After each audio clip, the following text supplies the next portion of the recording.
Without going way in the weeds with us, how do you explain, we all know kind of pharma is a unique category advertising-wise, particularly on television. How do you explain your rules of the road without going deep into crazy regulatory talk? Yeah, so I am the Chief Marketing Officer at Genentech. My entire career has been spent in pharma. And so I come places like Ken and other marketing conferences that talk about marketing outside of my industry. And I learned that people view pharma marketing as not as fun or creative or interesting. And so when I think about the regulation that we have, the fact of the matter is we sell medicines. Genentech makes medicines very often for very serious diseases.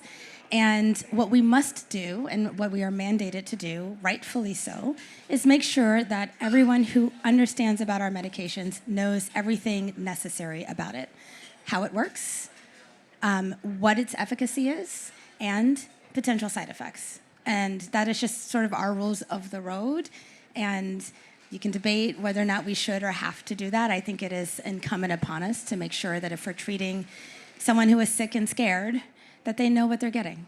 So that's long ads, right? That's 60s. That's a lot. Mm-hmm. There's a lot 60s, to convey. 90s, yeah. It's very hard to do it in 30 seconds. Right. Yeah. Okay. So you have a kind of a unique need or unique set of dual goals, I guess, the way we think about it. Where you need to reach decision makers and consumers. Sometimes all at once. Sometimes different tactics, budgets. Yeah. Talk about how do you balance that? How do you figure out when you're going mass market TV versus a professional versus a combination or in between? Yeah, it's one of the more interesting things I think about pharma is that our decision makers and our end users are almost never the same person, right? Your decision maker is typically a provider, a physician, a user, obviously a patient.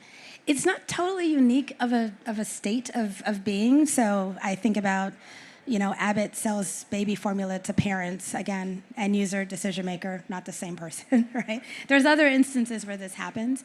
But in that case, for us, we think very strategically about the disease state and where sort of the decision making mostly lies. There are multiple decision makers all the way from your health insurance plan to your hospital system, to your physician, to the patient, to the caregiver, to the families. And there's some disease states where, if you had to assign points to who has the biggest weight in the decision making, sometimes it's the patient or the caregiver. If you think about usually our rare diseases, where you have often young children and you've got parents making decisions. Elderly, anything like that, I would think. Absolutely. And then there's others where if, for example, you're thinking about follicular lymphoma, which is a form of blood cancer, and you've gone through 2 lines of therapy, you've failed 2 drugs, you're now on to your 3rd, there's not a lot of options. That's a decision that's made by the provider. And generally speaking, you're gonna take what they offer because at this point, you're trying to stay alive, right? So we have to think about the context of the disease state when deciding when does it make sense to go mass market and when does it not make sense to do that. All right, this is why that you guys don't get invited to Cannes because you've already brought us down in a big way. You're not getting the vibe here at all. So everybody's facing. Almost every brand wants to do more in targeting and connected television. They're trying to figure out their cross-platform measurement. It's hard for everybody. I would imagine it's particularly challenging for you. Yeah. Or maybe there are some unique advantages. Can maybe talk about how you just approach how we're going to use advanced TV and all these different flavors of targeting that are available now. Yeah, I mean, we're happy to have the advantages of connected TV that allow us to sort of very much target who it is we want. And the who could be where we think providers are engaging, because providers are consumers like everyone else. We think about that when we want to target caregivers and patients. Mostly to raise awareness. That's all we can do in these spaces, is to just make sure you understand that there are options for your disease and ask about them. That's usually the only call to action necessary in these spaces. So connected TV gives us an ability to really target and make sure that our investments are in the right place. And this matters because we often don't know whether or not we were able to raise awareness, get that script for months. So we have to rely on all the leading indicators that we all do in spaces outside of pharma to make sure that we are at least going in the right direction of travel to hopefully get to that result.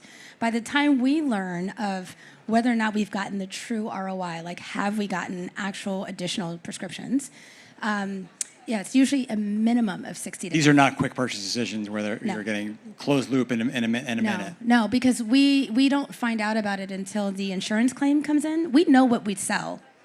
We make products. We know what goes out the door. But we don't know where it goes from a patient because a doctor's office or a hospital orders medicine. We don't know where that goes. We know that it's in the hospital.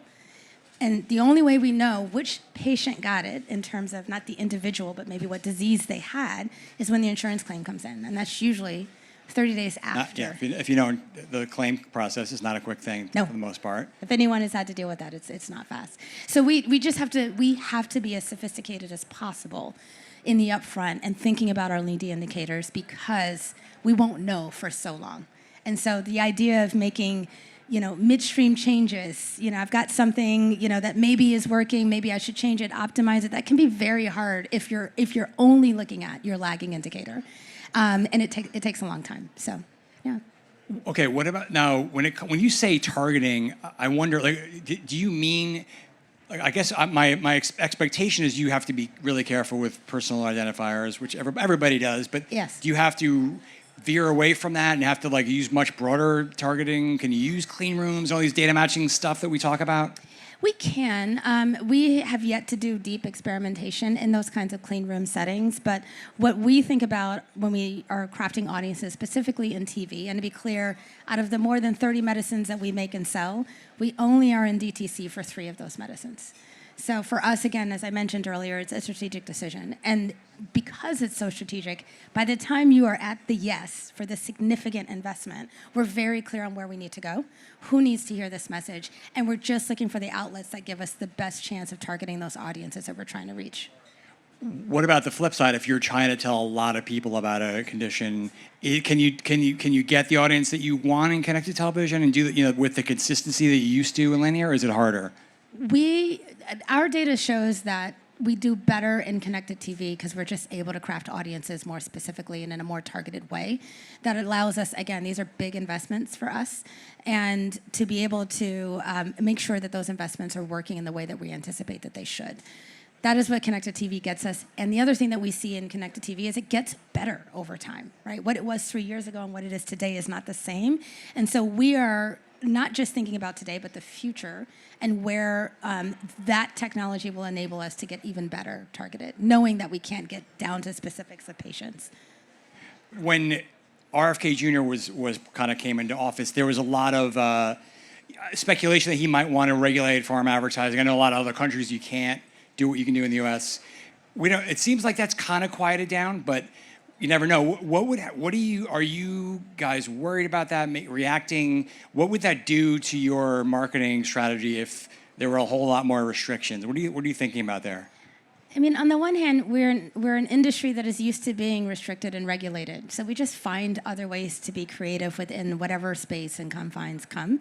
I think as an organization, we think beyond administrations. Genentech next year will celebrate its 50th anniversary. We expect to celebrate 50 more after that. And administrations come and go. And so for us, we keep the patient, the needs of the patient, and what we need to do to protect the ability to make sure that every eligible patient has access to our medicines, we will do. Because we don't have a ton in the DTC space, I don't know that this dramatically changes our approaches, but obviously we'll have to get obviously understand what the regulation is and move within that, and we'll do what is necessary, again, in service of making sure that patients have access. Right. Because again, it's speculative because nothing's actually happened, but Right. It might mean you couldn't do this what you want to do on broadcast, but you could do more on streaming or more on social. It's kind of up in the air, right? It's up in the air, and so it's the most unsatisfying answer ever. Is it depends. And wherever those regulations lie, obviously we're paying attention to it. Frankly, I think everyone here at Cannes is more to worry about that than us because we just move our commercial investments into different places. There's plenty of publishers and media outlets here Right, there's that a lot of stand to options. lose revenue. Yeah, just walk up and maybe down the they'll invite us back. Right. You never know. Any final thoughts or anything really interesting or predictions for how this category is going to evolve? Are you just expecting a lot more experimentation and with all these new targeting tactics and connected TV, or what's going on? I think we will. I think the thing that I'm watching closely, as many folks that are paying attention in this industry are, is what's happening in the obesity space. It's becoming much more consumer, and it feels less, like medicines in the sense that you're dealing with more serious diseases, but you're actually talking about something that underlies many conditions. And so I'm paying a lot of attention to that space because I think that is going to be tip of the spear for new targeting tactics, new ways of measuring, thinking about first-party data strategies that these organizations need to do, especially as these are chronic diseases that require chronic treatment. And so I'm paying very close attention to that specific space. I think that is where that innovation will lie. Yeah, that's going to be a fascinating thing to watch unfold over the next year or two. Yeah. Erica, awesome conversation. Thanks for your time here. Thanks for having me. Sure. Thanks for joining.